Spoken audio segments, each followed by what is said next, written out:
what's up? Now just recording a podcast. What's up with you? Oh, not too much. You know what, though? What? You need a counselor. Thanks, so do you. I do need a counselor. You're right. Hello. Welcome to You Need a Counselor. I'm Julie Johnson. I'm the president and founder of Heart and Solutions, a strength-based counseling agency in Iowa.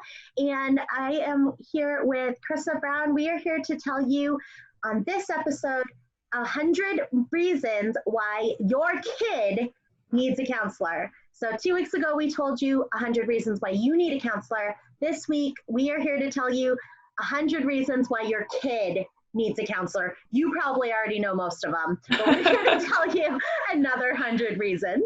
I'm Krista. Like Julie said, I am the vice president at Heart and Solutions, and I am in charge of the behavioral health department. So I supervise the program where we work with kids ages 4 to 18 on different behavioral skills. So a lot of what we'll be talking about today as reasons why a lot of our clients that are in our current BS behavioral health counseling program. This is You Need a Counselor. The mission of our podcast is we are designed for people curious about counseling, but who have barriers keeping them from experiencing the benefits of counseling.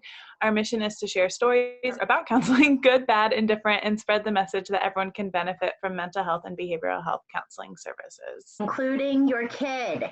Everyone can benefit, including your kid, including my kid. So my kid is 4 years old, and we really want to go through this list with you guys, like kind of as a game, okay? So Krista and I went through and we checked all of the ones that apply to a kid in our lives. So I went through and checked every single one that applies to my daughter who's 4. And at the end of the episode, we'll tell you how many we had. So if you're listening to this, go ahead and grab a pen and a paper, and that way you can keep track of how many apply to your kid. And if you've got more than one kid, go ahead and listen to the episode again.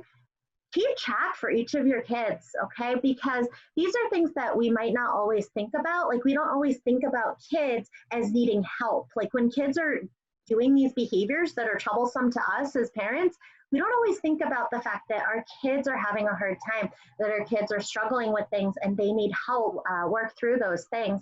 And so this list, we hope, is just going to be really, really helpful in identifying ways that your kid can benefit from the different services that we offer. BHIS, Behavioral Health Intervention, is completely free. If you've got Iowa Medicaid, or if your kid has Iowa Medicaid, it is completely free, and you don't have to come to the office. Like, you don't have to go anywhere to do this. You don't have to spend any gas money. Our counselors will come to your house and meet with you and meet with your child, and it's completely free to you.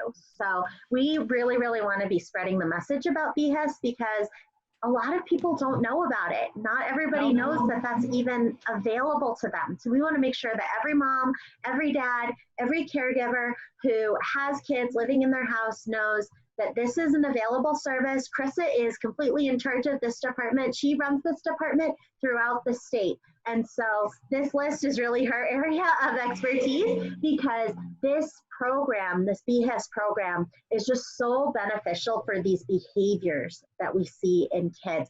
Kids just need the time and the attention to be able to practice these different skills. Nobody's born with any of these skills. Nobody's born with the ability to resolve conflicts in an appropriate way, or to respond non-aggressively when somebody's being aggressive towards us. Nobody's born with those. We just learn them through practice. We learn them through watching other people do them. And so what BHIS is we come in, we role model these skills, and we show the kids how to do it. And then we give them opportunities to try it. And then once they do it in the session, we celebrate that, we identify that, we celebrate that, and then that gives them the reason to continue to do it and to do it until it becomes natural and second nature. And that's what we really want for these kiddos. This is You Need a Counselor, and we post every Sunday night at 5 p.m. So batch up your laundry. We want to see those laundry piles stacked high so that you guys can listen to us while you're folding laundry. You can teach your kids how to do chores with folding laundry. So at our house, everybody has jobs. for their laundry. So we put all of our laundry in different piles, and my jobs are making outfits with Monica's clothes. Joe's not allowed to do that because the outfits he comes up with they're not cute. Making outfits with my clothes that I hang up, all of like my house wear, sweatpants, t-shirts, stuff like that I do. Joe does all of his clothes, and he does like the big towels, and Monica does the little towels. So we've got little bath towels, the little, and then we've got hand towels. So Joe uses paper towels for stuff, like Monica and I use rags. So we've got a rag bin, and we've got all these little hand towels, kitchen towels. And we probably have like 30 or so of them, and that's Monica's job. So every Sunday night, I do laundry all day, Saturday night and Sunday.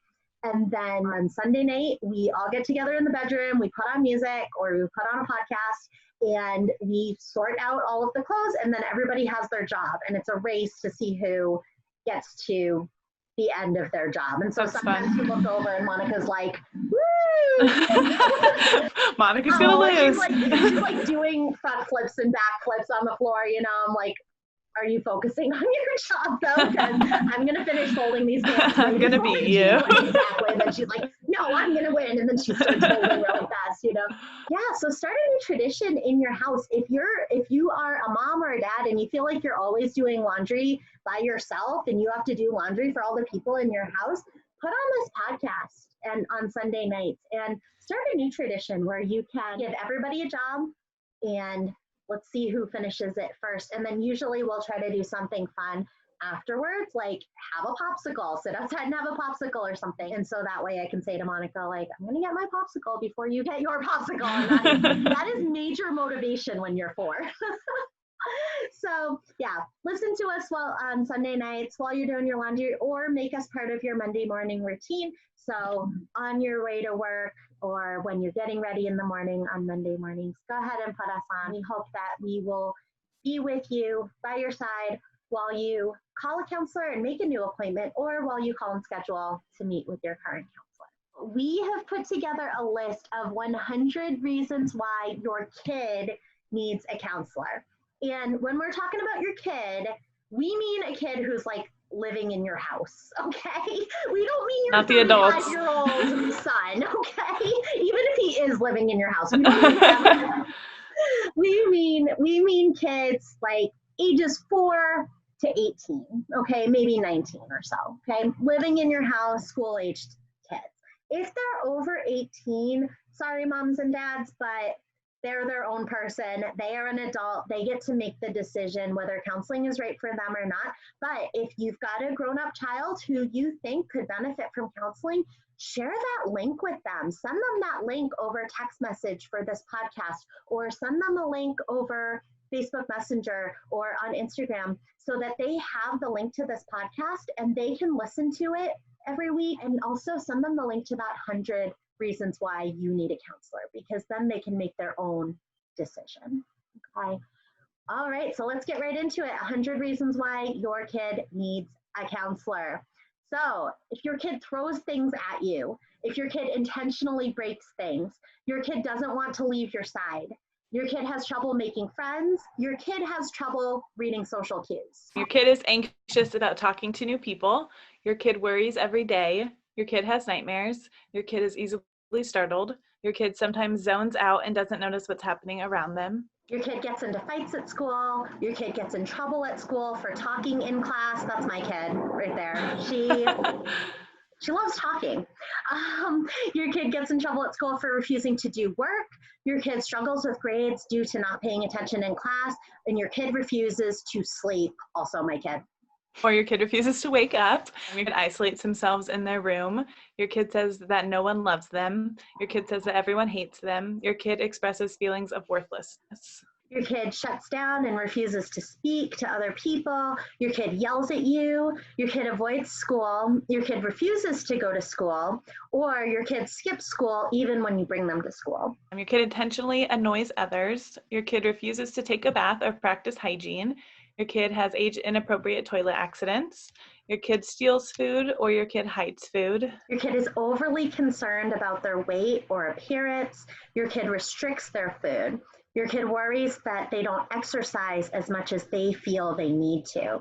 Your kid steals items of value. Your kid runs away from home. Your kid refuses to come home at curfew. Your kid refuses to talk to you. Your kid hears voices that no one else hears or sees things that no one else sees. Your kid is addicted to their phone. Your kid is addicted to video games. Your kid is addicted to iPad. You guys, technology addiction in kids is a real thing. This is a real biological phenomenon that is happening in your kid's brain. If you have a kid who freaks out when you tell them the iPad time is over, or that freaks out when they need to turn their video games off and do homework, this is a real challenge that your kid is going through. This is not just your kid wanting to defy you.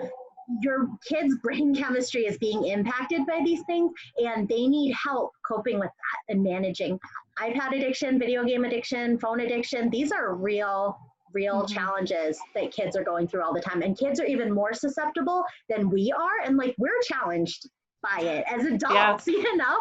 And so like, and then kids' brains are just forming. And so like all of those chemicals are just flooding these little children's brains. And this is a real thing, and they need our help and our support. If that's your kid, let us know. We can help with that. So your kid is addicted to iPad. Your kid smokes cigarettes. Your kid does drugs. Your kid drinks alcohol. Your kid whines and complains. Your kid cries for no identifiable reason. Your kid bites, hits, kicks, or scratches you or other people. Your kid harms themselves physically. Your kid is intentionally cruel to animals, and you're afraid of your kid. Your kid has a phobia they want to overcome, or a phobia that's challenging for you to cope with in your life that you would like them to help overcome. Your kid speaks with you disrespectfully. Your kid speaks with other adults disrespectfully, teachers, authority figures, your partner. If they're speaking disrespectfully to other people, they could probably use a counselor to help them to be able to express those feelings in a way that isn't going to be a barrier in your relationship. Your kid can't sit still. Your kid touches items when they're asked not to. That's also my kid. There are a lot of reasons right now why we're not going into stores, but I think even if we weren't in the middle of COVID, we still were limiting stores because my kid just wants to grab every single thing. So she's working on that, but it's a challenge. Your kid climbs on things they aren't supposed to climb on. Your kid runs away from you in stores, probably almost Monica also. Your kid ignores you when you talk to them. Your kid communicates aggressively, or your kid communicates passive aggressively. Your kid needs practice speaking up for themselves. I mean, being a kid and being assertive is challenging because you're trying to balance the fact that you're a child, and so you need to be respectful of adults, but then also like you're still a human being. You still have human rights. You still are your own person. And so you still have the right to speak up for what you believe in. You still have the right to assert yourself to other people and stand up for your own rights. So that is really, really challenging for kids. We see a lot of kids who take that to the extreme and they do speak up for themselves, but they do it very aggressively. And then we see kids who speak up for themselves, kind of, but they do it just in a very passive aggressive way. And then that has barriers for their social skills, that has barriers for their peer relationships, and also with their relationships with family members. And so practice with, yes, we want our kids to be assertive. We want them to speak up for what's right and to protect themselves and keep themselves safe. But we want to be able to give them the service that trains them and teaches them how to do that appropriately, where it's going to be heard and it's not going to get them in trouble. Your kid needs practice identifying emotions. Your kid needs practice expressing emotions in words. Your kid needs practice resolving conflict with others. Your kid experienced the loss of a loved one. Your kid experienced loss of a pet. Your kid refuses to do their chores. Your kid refuses to do their homework. Your kid experienced a trauma, or your kid is attending a new school. So if you're getting a divorce, if you just started dating someone new, if you're getting married, if your kid will have a new step sibling, or you are moving into a new house, or you're having a new baby, or your kid's other parent is having a new baby, your kid's other parent just started dating someone, your kid's other parent is getting married, or you are adopting or fostering another child. If your child is in foster care, if your child is a foster child placed with you, if your relationship with your kid's other parent is strained or difficult, if your rules and the rules of your kid's other parent's house are different That's really challenging. That is so challenging for so many people. It's so confusing for kids too, to have different rules in different places. And so that is such a great opportunity for this kind of counseling, just to help kids process that and understand it and be able to follow those agreements. If your kid's other parent doesn't follow through with the custody agreement. If your kid's other parent doesn't show up for their scheduled visits, your kid needs help coping with disappointment. If your kid is applying for colleges, if your kid is applying for jobs, or if you want your kid to be successful. You want your kid to be resilient. You want your kid to have the best opportunities available to them. If your kid loves to play games, if your kid loves to do art activities, if your kid just needs a safe person to talk to. If you just need a safe person to talk to about your challenges as a parent, or if you need someone who won't judge you and is only there to help. If your kid needs another positive adult role model to learn from. Behavioral health intervention services are in home or in school, so you don't have to drive to an office. And behavioral health intervention services are free with Iowa Medicaid, so we are completely covered if your child has Medicaid. And we, like some of our reasons, we said we do play games with children, we do art activities with children, and we help them work on these skills at the same time. So we are making it fun for them. So there you go, 100 reasons why your kid would need a counselor. 100 reasons. Absolutely. And isn't this just the tip of the iceberg? When we first set out to write 100 reasons, we were like, oh my gosh, that's a lot of reasons. We actually started out to write 50. 50, yeah. We thought, oh, 50 will be kind of a lot. And then we started going, we went, oh man, okay, there's a lot. There's so many reasons why kids need counselors, and they're all great and justified reasons. And they're all ways that counselors can be just so, so helpful to kids, especially before they've gotten into those habits of not using certain coping skills or utilizing coping skills like drugs and alcohol that are effective coping skills, but they're detrimental to them achieving the goals that they want to achieve. We just really, really, really hope that if you've got a kiddo who needs this service, who would benefit from this, that you will give us a call and just give your child the gift of a supportive person who's going to come and teach them those skills for life success. So how many do you guys think that we had for the kids in our lives? So my daughter Monica, if you follow my other YouTube channel and you watch the Breathing Through the Year videos with Monica of breathing techniques so easy, a 3-year-old can do them or a 4-year-old can do them, you might see Monica and think like, oh, what a little, so cute, a little angel. She does that. She reminds her mommy about the breathing techniques. Oh, she's such an angel.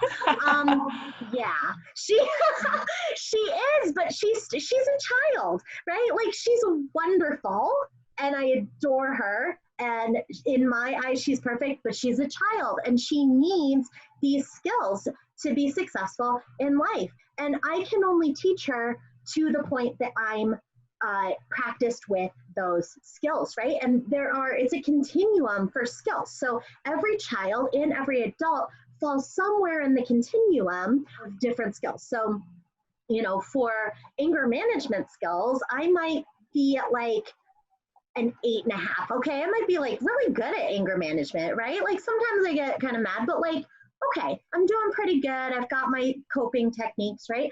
But then with, for example, assertive communication, maybe I'm at like a 7 with that, right? Because it's harder for me to express those things assertively. And so maybe I just don't say things that I need to say, right? That happens a lot with women our age in particular, right? So we're on this spectrum, and Monica is, she's really, really well practiced in certain skills and needs more practice in other skills. And that's the same for every single child.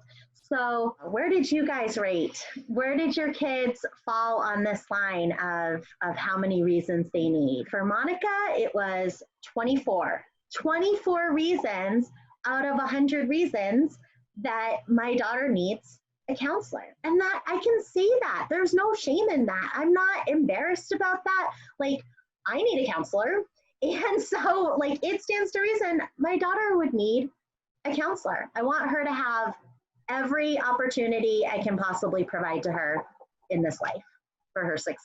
Yeah, and I filled it out I don't have any children, so I did my youngest brother. He is 11, so a middle school boy. I got 35 for him. I think a lot of his behaviors, there's a a lot of like expressing emotions appropriately. And like there are some questions about like expressing disappointments or frustrations or appropriately communicating with adults. So there's a lot of things like that, especially in middle school. That's an age where you're learning how to appropriately express emotions and feelings, especially with adults, because you're at that weird age where you're learning what all these things are and you have all these feelings and being able to appropriately express that. So I got 35 out of 100 for my brother.